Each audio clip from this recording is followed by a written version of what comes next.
दीड महिन्यानंतर दक्षिण आरफळ कॅनॉलमध्ये आले पाणी. शेतकऱ्यांनी पाणीपूजन करत केलं स्वागत. सांगलीच्या पलूस तालुक्यातील आंधळी येथे अर्थ कॅनॉलचे पाणी पोहोचलं आहे. गेल्या दीड महिन्यांपासून अर्थ दक्षिण कॅनॉल हा कोरडा ठाक पडला होता. त्यामुळे आम्ही आसपासच्या 5 गावातील शेती हजारो एकर शेती वाळू लागली होती. त्यामुळे सामाजिक कार्यकर्ते प्रदीप माने यांच्या शेतकऱ्यांनी आत्मदहनाचा इशारा दिला होता. अखेर पाटबंधारे प्रशासनाकडून दक्षिण आरफळ कॅनॉलमध्ये पाणी सोडले असून गावात पाणी दाखल झाल्यानंतर गावकऱ्यांनी जल्लोष साजरा केला आहे आणि पाण्याचे स्वागत केले आहे. यावेळी महिलांना पाण्याचं पूजन करत आनंद व्यक्त केला आहे. आज आंधळी मोराळे राजापूर मध्ये आरफळ कॅनॉलची आरफळ कॅनॉलला पाणी आलं.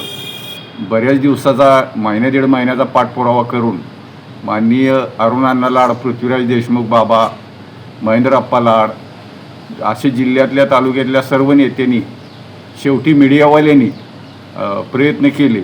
आम्ही गावातील सार्वजनिक आत्मदहन आंदोलन करण्याचं ठरवलं होतं.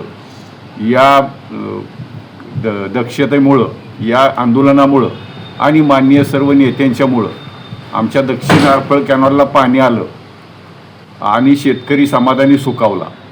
या सगळ्यांचं मनापासून स्वागत करतो किंवा आभार मानतो. प्रदीप माने, आंधळी. Bureau report, SBN Marathi, plus.